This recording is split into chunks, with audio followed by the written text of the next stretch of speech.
পরিবারের পড়ালেখা কিছুই জানে না, গবে সেটাকে আমি মাদ্রাসায় পাঠাই। এদেরকে এই যে বিনা পয়সায় পড়ায় আর বিনা পয়সায় মগজ ধুলাই করে।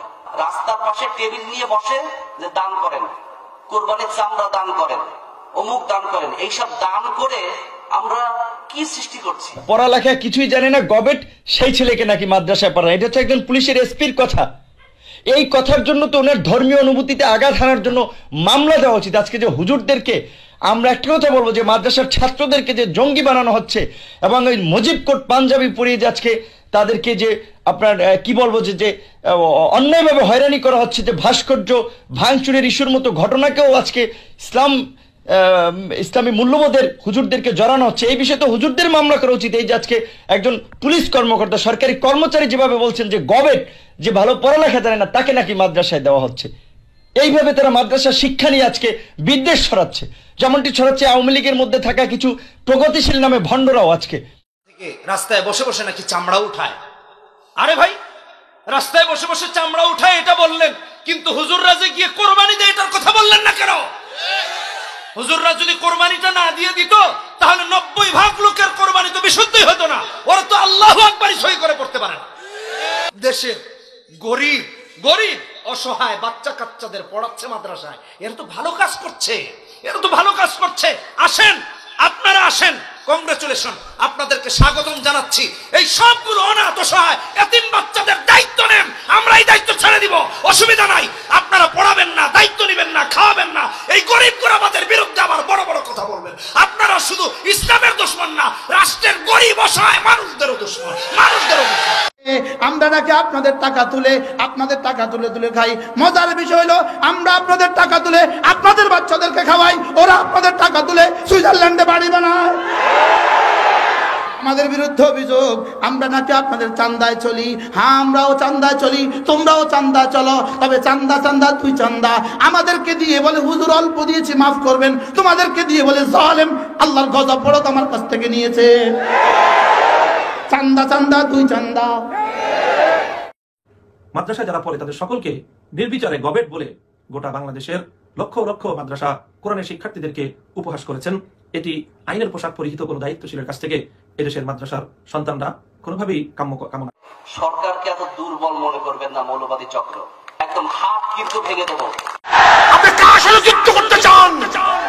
নাস্তিকের গোষ্ঠী স্পষ্ট ভাষায় বলে দিতে চাই, তুমি মুসলমান চেনো নাই, সাগর দেখো, সাগরের খবর দেখো নাই, পাহাড় দেখো দেখো নাই, পাহাড় দেখো নাই, আর আপনার হুঙ্কার দেব এদেশ থেকে ইউনিফর্ম পরার পরে, পুলিশের পোশাক পরার পরে এই কথা বলার সংবিধানে কোন জায়গাত আছে যে জনগণকে প্রকাশ্যে হুমকি দিবে যে হাত পাও ভেঙে ফেলবো? মৌলবাদীদেরকে এদেশে রাখবো না, পাকিস্তানে পাঠিয়ে দিব? দেশটা কি তোমার বাবা? এদেশে আমরা বারাটিয়া থাকি? আমাদের জনগণের ট্যাক্স দিয়া আজকে আপনি পোশাক পরছেন, জনগণের ট্যাক্স দিয়ে আপনি বেতন পান, আমাদের টাকায় আপনার বেতন জমা হয়। বাংলাদেশে আমরা বারাটিয়া থাকি না।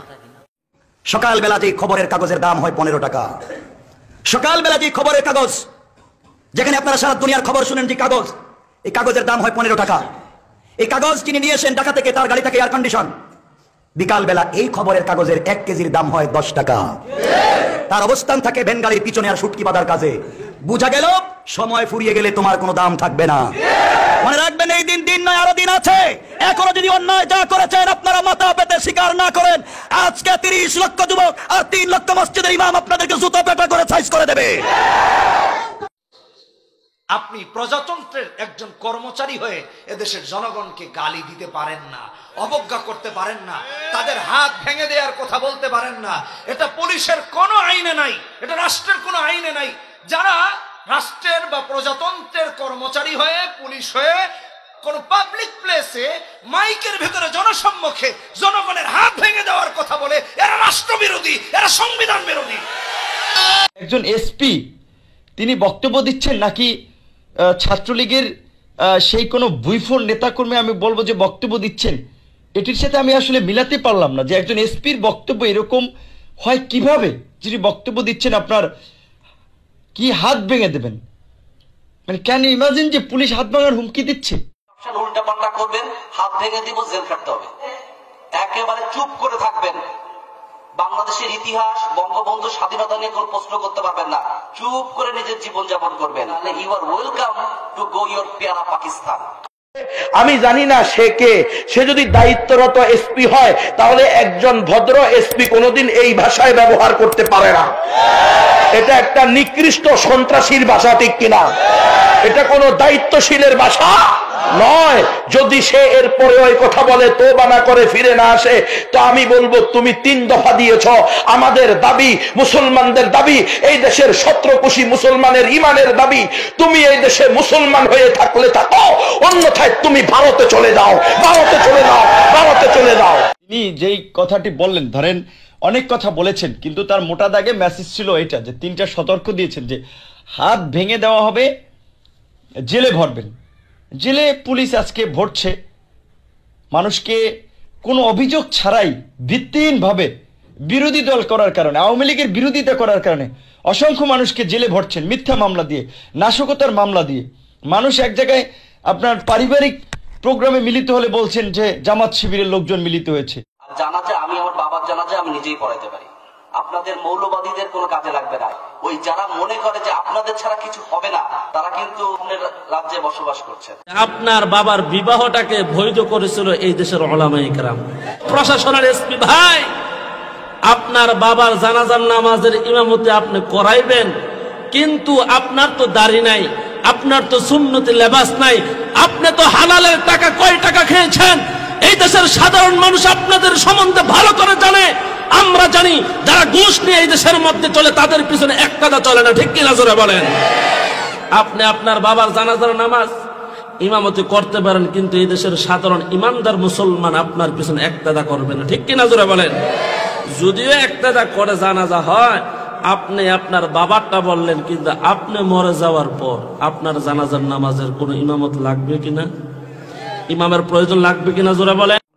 তার যে আকার আকৃতি দেখেছি যোগাযোগ মাধ্যমে, তাতে শরীয়তের মাসালা অনুযায়ী তিনি এমন অনেক বিধান লঙ্ঘনকারী, বিধান ভঙ্গকারী যেগুলো শরীয়তের দৃষ্টিতে ওয়াজিব। তো যিনি ওয়াজিব তরক করেন, যেমন তার মুখে এক মুষ্টি দাড়ি নেই, এটি শরীয়তের মাসালা অনুযায়ী এটি ওয়াজিব, সেই ওয়াজিব তিনি তরককারী। যিনি ওয়াজিব তরককারী হন তার ইমামতি মাকরুহে তাহরিমি, তার ইমামতিতে সাধারণ ধর্মপ্রাণ মানুষরা নামাজ আদায় করতে পারে না। সুতরাং তিনি যে কথা বললেন যে আলেমদের প্রয়োজন নেই, বরং তাদের জানার কথা, একজন ভালো মানুষের, একজন আল্লাহওয়ালা মানুষের, একজন ইমামের জানাজা, একজন ইমামের মাধ্যমে নিজের জানাজা হোক, একজন ভালো মানুষের মাধ্যমে, একজন আলেমের মাধ্যমে, একজন আল্লাহওয়ালার মাধ্যমে নিজের জানাজা হোক, এটি তো প্রতিটি ইমানদারেরই কামনা হওয়া চাই।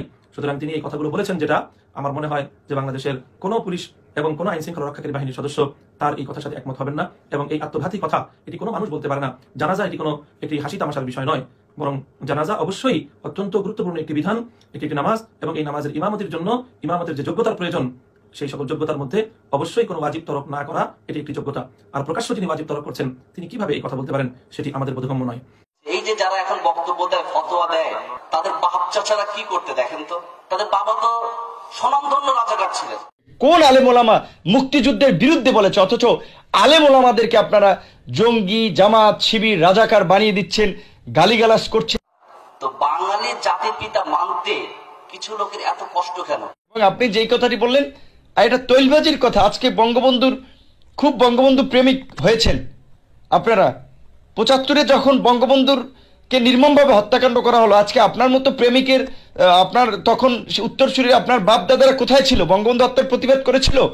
আজকে খুব বঙ্গবন্ধুর চেতনা দেখাচ্ছেন যে আজকে সব তেলবাজের কতগুলো জন্ম হয়েছে যে বঙ্গবন্ধুর নাম নিয়ে আজকে বাটপারি করছে, আর এবং দেশটাকে একটা স্বৈরাচারী ক্ষমতার মাধ্যমে, এই তেলবাজির মাধ্যমে আজকে বাংলাদেশকে একটি সংঘাতের দিকে নিয়ে যাচ্ছে। আজকের পুলিশ কর্মকর্তারা, বিচারপতিরা, আজকে আপনার আওয়ামী লীগ, যুবলীগ সবাই একেবারে মানে বঙ্গবন্ধু প্রেমিক হয়ে গেছেন। আজকে আমরা সরকারি কর্মচারীরাও ভাস্কর্য ভাঙার আপনার ইস্যুকে কেন্দ্র করে তারা মাঠে নামছেন রাজনৈতিক দলের নেতাকর্মীদের মতো।